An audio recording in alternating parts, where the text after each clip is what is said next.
Shalom Bapak Ibu Saudara yang diberkati Tuhan, selamat pagi. Pagi hari yang indah ini Selasa 9 Juni 2020, firman Tuhan kembali menyapa kita, masih dari surat Paulus kepada jemaat Efesus, pasal yang kedua, ayat yang ke-11 sampai dengan yang ke-18. Mari kita buka Alkitab kita dari Efesus 2 ayat 11 sampai 18. Kalau Alkitab kita sudah terbuka, mari kita berdoa. Tuhan Yesus, kami akan bersama-sama membaca dan merenungkan firman Tuhan sebagai penuntun dan penguat langkah kaki kami melangkah untuk menjalani hari ini, hari indah yang Tuhan anugerahkan kepada kami. Berikanlah kepada kami Roh Kudus-Mu, agar kami dapat memahami dan melakukan setiap kehendak Tuhan di dalam hari-hari kami. Terima kasih ya Tuhan, di dalam nama Tuhan Yesus kami sudah berdoa. Amin. Demikian Bapak Ibu Saudara, firman Tuhan dari Efesus 2 ayat 11 sampai 18. Karena itu ingatlah bahwa dahulu kamu sebagai orang-orang bukan Yahudi menurut daging, yang disebut orang-orang tak bersunat oleh mereka yang menamakan dirinya sunat, yaitu sunat lahiriah yang dikerjakan oleh tangan manusia. Bahwa waktu itu kamu tanpa Kristus tidak termasuk kewargaan Israel dan tidak mendapat bagian dalam ketentuan-ketentuan yang dijanjikan, tanpa pengharapan dan tanpa Allah di dalam dunia. Tetapi sekarang di dalam Kristus Yesus, kamu yang dahulu jauh sudah menjadi dekat oleh darah Kristus. Karena dialah damai sejahtera kita yang telah mempersatukan kedua pihak dan yang telah merubuhkan tembok pemisah, yaitu perseteruan. Sebab dengan matinya sebagai manusia, ia telah membatalkan hukum Taurat dengan segala perintah dan ketentuannya untuk menciptakan keduanya menjadi satu manusia baru di dalam dirinya, dan dengan itu mengadakan damai sejahtera. Dan untuk memperdamaikan keduanya di dalam satu tubuh dengan Allah oleh salib, dengan melenyapkan perseteruan pada salib itu. Ia datang dan memberitakan damai sejahtera kepada kamu yang jauh dan damai sejahtera kepada mereka yang dekat. Karena oleh Dia kita kedua pihak dalam satu roh beroleh jalan masuk kepada Bapa. Demikian firman Tuhan, berbahagialah setiap kita yang mendengar dan melakukannya, terpujilah Tuhan Yesus, haleluya. Bapak Ibu Saudara yang diberkati oleh Tuhan, di dalam sejarah kehidupan atau selama perjalanan hidup Mahatma Gandhi, seorang tokoh besar umat Hindu di India, ada satu peristiwa yang mungkin tidak akan pernah ia lupakan seumur hidupnya. Mahatma Gandhi adalah seseorang yang sangat mengidolakan ajaran cinta kasih Tuhan Yesus, dan suatu hari ia datang ke gereja untuk bisa mengenal Tuhan lebih dekat, karena ia tahu bahwa di gereja itu adalah tempat orang-orang atau umat yang mencintai Tuhan Yesus itu beribadah. Nah, namun ternyata di gereja inilah ia mengalami kejadian yang membuatnya bisa dikatakan kecewa dan mengurungkan niatnya untuk bisa menjadi pengikut Kristus. Ketika ia sampai di depan pintu gereja, ia disambut oleh para petugas, para majelis jemaat begitu ya, disambut oleh para majelis jemaat yang bertugas. Tapi majelis tersebut ketika Mahatma Gandhi datang mendekat dan akan masuk ke dalam gedung gereja, majelis tersebut berkata, "Pak, kalau mau ke gereja jangan ke sini, ke sana saja, karena di sini adalah gereja khusus orang-orang yang berkulit putih." Gandhi yang awalnya bersemangat ikut Yesus jadi mikir lagi, buat apa jadi Kristen kalau orang Kristennya aja tidak mencerminkan betapa luar biasanya kasih Kristus yang ia kagumi selama ini, yang ia pelajari selama ini. Dan kemudian pulanglah dia.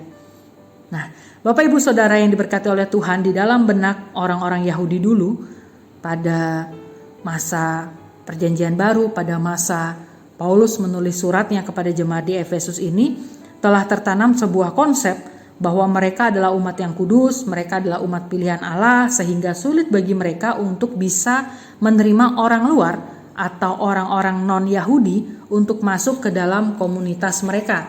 Bahkan mereka pun menganggap najis untuk masuk ke dalam rumah orang non-Yahudi. Kalaupun orang Yahudi bersedia menerima orang non-Yahudi tersebut, tentu dengan syarat mereka harus mau mengikuti tata cara Yahudi, mengikuti hukum-hukum Yahudi, hukum Taurat dan lain sebagainya. Dan salah satunya itu seperti yang disebutkan oleh Paulus dalam ayatnya yang ke-11, yaitu sunat. Konsep pemahaman seperti itu kemudian menimbulkan persoalan di dalam gereja, sebab anggota jemaat di Efesus terdiri dari bukan saja orang-orang Yahudi, melainkan juga orang-orang non-Yahudi. Nah, selain menimbulkan kebingungan, hal ini juga kemudian memunculkan perselisihan di antara mereka, dan itulah sebabnya di dalam surat-suratnya Paulus merasa perlu membahas tentang persatuan orang Yahudi dan non-Yahudi, yang salah satu surat Paulus kita baca pada pagi hari ini, yaitu surat Paulus kepada jemaat di Efesus. Nah, salah satu pesan sentral di dalam surat Efesus ini adalah bahwa Kristus telah melakukan rekonsiliasi atau melakukan pemulihan hubungan antara jemaat Yahudi dan non-Yahudi ke dalam satu tubuh melalui karya penebusannya di kayu salib. Ada dinding pemisah antara orang Yahudi dan orang non-Yahudi.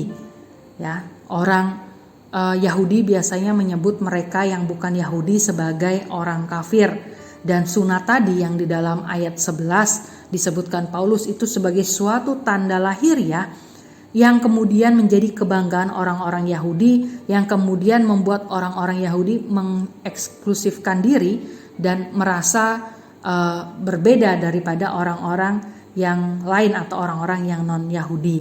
Dan disinilah kemudian Paulus menjelaskan, menekankan kembali bahwa sesungguhnya di dalam Kristus tidak ada lagi yang namanya tembok pemisah, tidak ada lagi yang namanya jurang pemisah yang membedakan saya Yahudi, kamu bukan Yahudi, maka kita tidak bisa bersatu. Tidak demikian.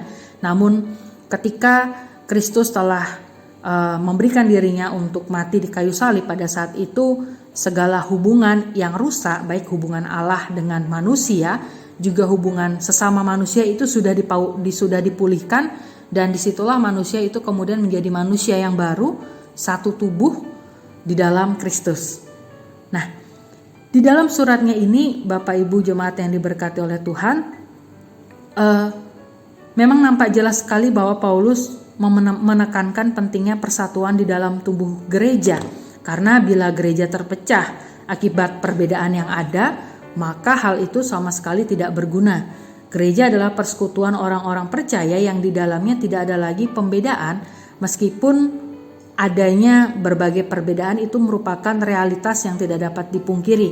Namun sebagai gereja yang adalah tubuh Kristus, seharusnya perbedaan masing-masing anggota jemaatnya itu harusnya menjadi sesuatu yang membangun, bukan kemudian menimbulkan tembok pemisah lalu menimbulkan perpecahan di dalam jemaat itu. Nah, Bapak Ibu jemaat yang diberkati oleh Tuhan, kalau berbicara mengenai perpecahan yang ada di dalam gereja akibat yang seorang merasa dirinya paling benar, akibat saya Yahudi, saya bersunat, lalu yang sebagian yang tidak bersunat kemudian merasa minder dan akhirnya undur atau terpinggirkan dari pelayanan. Ternyata itu tidak hanya terjadi ketika pada masa Paulus menulis suratnya kepada masing-masing jemaat, salah satunya jemaat Efesus, tidak hanya terjadi pada masa Alkitab, namun tanpa kita sadari juga bahwa di tengah-tengah kehidupan berjemaat gereja di masa kini pun tidak jarang hal-hal demikian yang bisa menimbulkan perpecahan di antara masing-masing jemaat itu juga masih kita alami secara nyata. Nah, firman Tuhan pada pagi hari ini ingin membuat kita lebih memahami dan lebih menghargai arti pentingnya sebuah perbedaan. Walaupun berbeda, tapi jangan itu seharusnya yang menjadi alasan untuk menjadi pemecah. Jadi karena beda harus pecah, tidak demikian. Gereja seharusnya menghargai perbedaan. Paulus melihat dan menggambarkan keragaman sebagai dasar untuk membentuk satu kesatuan. Dan keragaman dalam jemaat bukan untuk membuat anggota jemaat membandingkan diri satu dengan yang lain, bukan juga untuk menciptakan persaingan dan perpecahan, melainkan membentuk kesatuan yang kemudian dianalogikan sebagai satu tubuh Kristus. Kita ingat bahwa tugas gereja yakni bersekutu, bersaksi, dan melayani itu akan semakin bertumbuh dan berkembang jika seluruh umat Kristen tidak mempersoalkan perbedaan-perbedaan yang ada, namun tetap memaknai perbedaan itu sebagai satu kekuatan yang sangat berguna bagi orang lain. Dan pada akhirnya gereja yang sejati adalah gereja yang meletakkan Kristus sebagai batu penjuru, sebagai penopang yang membuat bangunan tersebut dapat kokoh berdiri.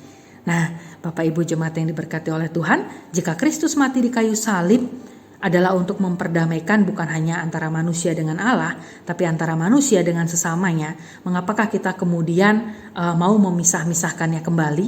Jangan karena kita berbeda suku, berbeda bahasa, ras, budaya, bahkan berbeda denominasi gereja, menganggap kemudian diri kita yang paling baik, menganggap kemudian diri kita yang paling benar di hadapan Tuhan. Jangan kita sampai menjadi pribadi lepas pribadi yang menciptakan tembok pemisah, karena itu sudah dilenyapkan di kayu salib. Dan mari kita jaga bersama agar jangan sampai ada Mahatma Gandhi lain yang merasa kecewa dengan pengikut Kristus, padahal sejatinya ia begitu mengidolakan banyak ajaran Tuhan Yesus, terutama ajaran Tuhan Yesus yaitu khotbah di bukit. Sampai setelah kejadian itu ia tetap hidup dan terus belajar menggali ajaran-ajaran Tuhan Yesus, namun ia tidak pernah menjadi Kristen. Jangan sampai ada Mahatma Gandhi yang lain. Kita rindu untuk kita boleh menjadi pembawa damai sejahtera, pembawa kasih, cinta kasih Allah, agar tidak hanya kita yang bisa merasakan cinta kasih Allah, namun seluruh ciptaannya tanpa terkecuali. Selamat beraktivitas, Tuhan Yesus memberkati. Mari kita berdoa.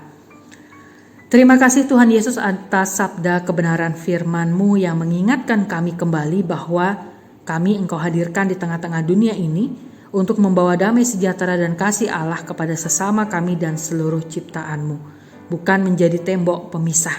Ampuni kami apabila tanpa kami sadari kami masih sering mengkotak-kotakkan diri kami di dalam balutan agama, suku, ras, budaya, dan lain sebagainya, sehingga tembok pemisah itu pun terbangun. Ajar kami ya Tuhan untuk kami tetap taat dan setia melakukan setiap firman Tuhan di dalam kehidupan kami. Terima kasih Tuhan Yesus, berkati kami di sepanjang hari ini. Di dalam nama Tuhan Yesus kami sudah berdoa. Amin.